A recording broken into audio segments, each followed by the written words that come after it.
जय हिंद। स्वागत है आप सभी का अपने YouTube channel GK dose with अभी। इस वीडियो में बात करने वाले हैं बिहार प्रधान शिक्षक और प्रधानाध्यापक भर्ती पर पटना हाईकोर्ट का फैसला।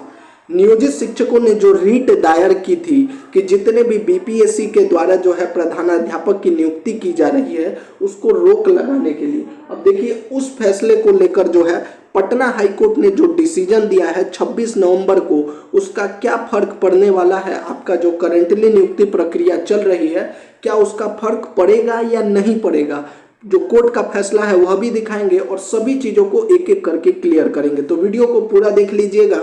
साथ ही जो है मूल वेतन को लेकर जो सरकार का जवाब है इस पर भी इस वीडियो में बात करने वाले हैं। तो वीडियो को पूरा देखिएगा और चैनल पर पहली बार आए हैं तो जल्दी से चैनल को सब्सक्राइब कर दीजिए, क्योंकि हम बार बार आपको कहते हैं कि ब्रेकिंग न्यूज नहीं सही न्यूज देखा कीजिए। तो चलिए जो कोर्ट का डिसीजन है पहले उसको देख लेते हैं।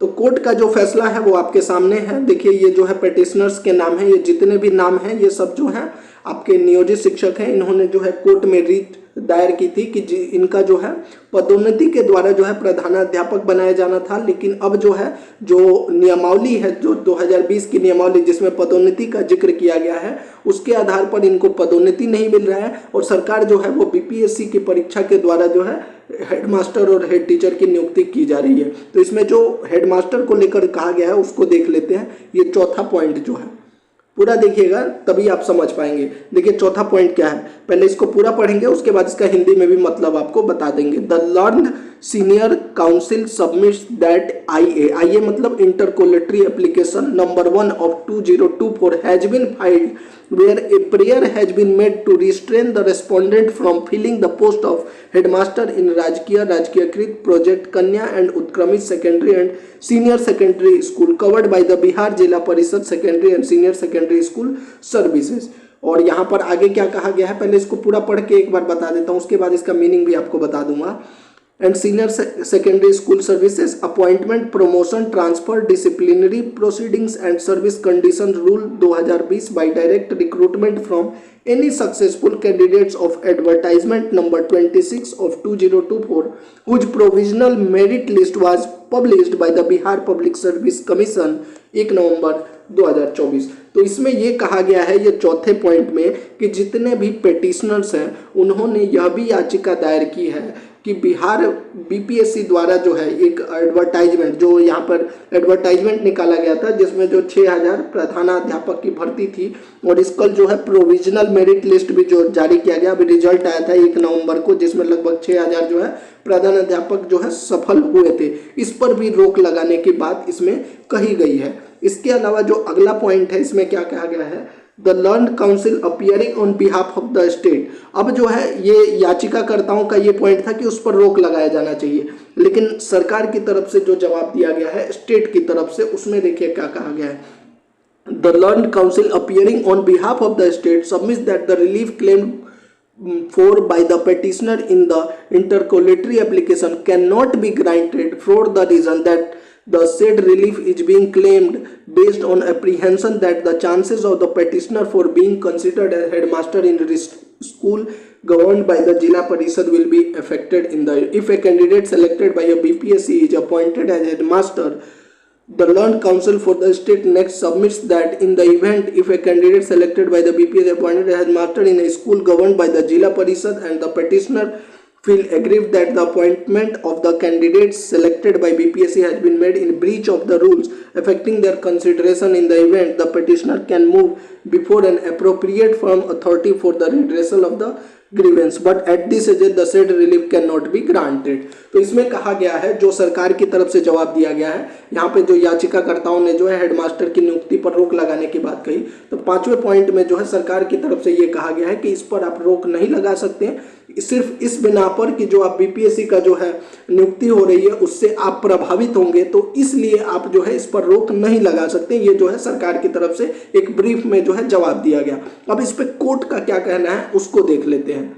यहाँ पर देखिए 7वां पॉइंट जो है, the relief claimed however the relief claim in the writ application is only for considering the case of petitioner for promotion to the post of headmaster providing they are fulfilling the eligibility criteria in terms of the rules for which they have represented before the in charge headmaster of the concerned schools, and the in charge headmaster of the concerned school have forwarded their application to the Deputy Development Commissioner cum Chief Executive Officer Jila Parishad Aurangabad for considering the case of the petitioner as would manifest from Annexure P3।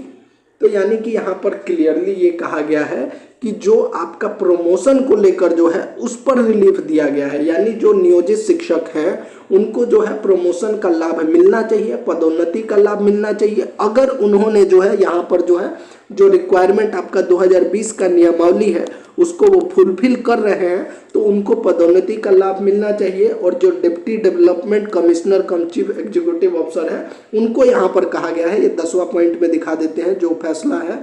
After hearing the learn counsel from the party the writ application is disposed of which direction to the, यहाँ पर direction मतलब बताया गया कि deputy development commissioner cum chief executive अफसर को कहा गया है कि अगर ये नियोजित शिक्षक है जो योग्यता है उसको फुलफिल करते हैं तो आप इसको जो है सॉल्व कीजिए, इसका निपटारा कीजिए। लेकिन इसमें कहीं भी जो है जो करेंटली बीपीएससी हेड टीचर या हेडमास्टर की नियुक्ति जो है इससे प्रभावित नहीं होगी, उसको जो है रिलीफ नहीं दिया गया है। इसमें मैंने आपको पूरा, अब देखिए इसका अगर आपको पूरा पीडीएफ चाहिए तो वो जो है आप टेलीग्राम से ले लीजिएगा, लेकिन जो मेन चीज था वो मैंने आपको बता दिया।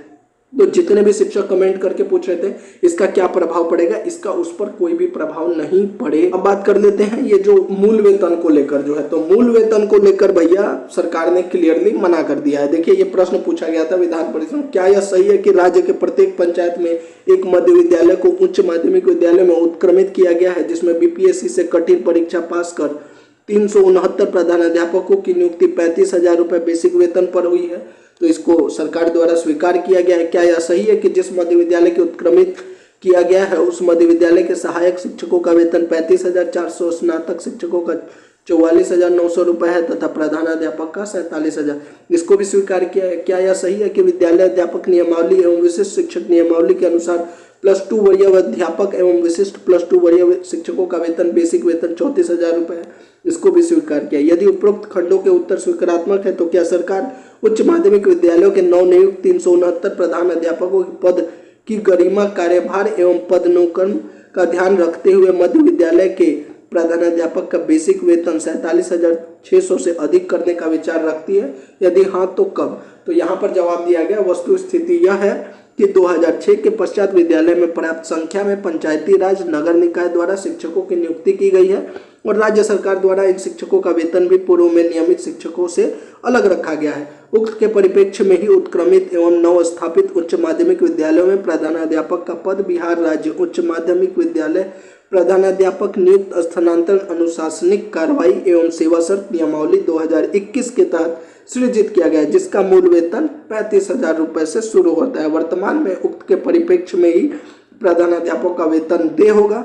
प्रधानाध्यापक के मूल वेतन बढ़ाने का कोई प्रस्ताव सरकार के पास विचाराधीन नहीं है। यानी क्लियरली हो गया कि भाई हेड टीचर का 30,500 और 35,000 जो है वो प्रधानाध्यापक का रहेगा। तो ये थी आपकी पूरी जानकारी और काउंसलिंग का शेड्यूल ऑलरेडी बता दिया है कि 9 से 13 तक है। काउंसलिंग से संबंधित कोई भी जानकारी के लिए जो आप चैनल को जरूर सब्सक्राइब कर दीजिएगा और टेलीग्राम से जरूर जुड़ जाइए, क्योंकि जो भी अपडेट आता है टेलीग्राम पर दे देते हैं। तो वीडियो अच्छा लगा हो तो चैनल को जरूर सब्सक्राइब कर दीजिएगा, वीडियो को लाइक और शेयर कर दीजिए। कोई भी प्रश्न है तो आप कमेंट में या टेलीग्राम पर पूछ सकते हैं। जय हिंद।